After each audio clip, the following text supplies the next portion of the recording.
Hi guys, welcome to my YouTube channel. എല്ലാവർക്കും സുഖമാണെന്ന് വിചാരിക്കുന്നു. എനിക്കിവിടെ ഭയങ്കര സുഖം.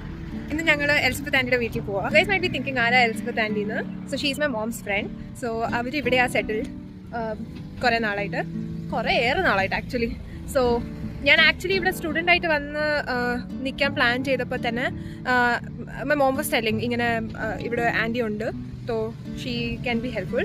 പക്ഷേ ആ സമയത്ത് എൻ്റെ വിസ റിജക്റ്റ് ആയി. സോ ഞാൻ പിന്നെ ആ പ്ലാൻ ഡ്രോപ്പ് ചെയ്തു. Then I got married. പിന്നെ ഞാൻ ആൻറ്റിയെ കണ്ടത്. സോ ആദ്യം ഒരു പ്രാവശ്യം ഞാൻ പോയി കണ്ടായിരുന്നു. ഇനി സെക്കൻഡ് ടൈം പോവാം. സോ പോകാം. ഞങ്ങളുടെ വീട്ടിൽ നിന്ന് ആൻറ്റിയുടെ വീട്ടിലോട്ട് ഒരു 1.5 മണിക്കൂർ ട്രാവലുണ്ട്. ആദ്യമായിട്ടാണ് കാനഡയിൽ വന്നിട്ട് ഞാൻ കോട്ടില്ലാതെ എവിടെയെങ്കിലും പോകുന്നത്. ഇവിടെ ഇപ്പോൾ അടിപൊളി കാലാവസ്ഥയാണ്, ട്രാവലിങ്ങിനൊക്കെ പറ്റിയ സമയം. അങ്ങനെ ഞങ്ങൾ എലിസബത്ത് ആൻറ്റിയുടെ വീട്ടിലെത്തി. ഇതാണ് എലിസബത്ത് ആൻറ്റിയുടെ വീട്. അടിപൊളിയല്ലേ? ആൻറ്റി ഇന്ന് ഞങ്ങളെ ഒരു ലഞ്ചിന് വിളിച്ചതാണ്. സോ ആൻറ്റിയുടെ സ്പെഷ്യൽ പ്രിപ്പറേഷൻസ് കാണിച്ചു തരാം ഞാൻ. കപ്പ കുഴച്ചത്, മീൻകറി, പപ്പടം, പിന്നെ ക്യാബേജ് തോരൻ, അങ്ങനെ അടിപൊളിയായിട്ടൊരു ലഞ്ച് പാസ്സാക്കി ഞങ്ങൾ. Very very tasty lunch.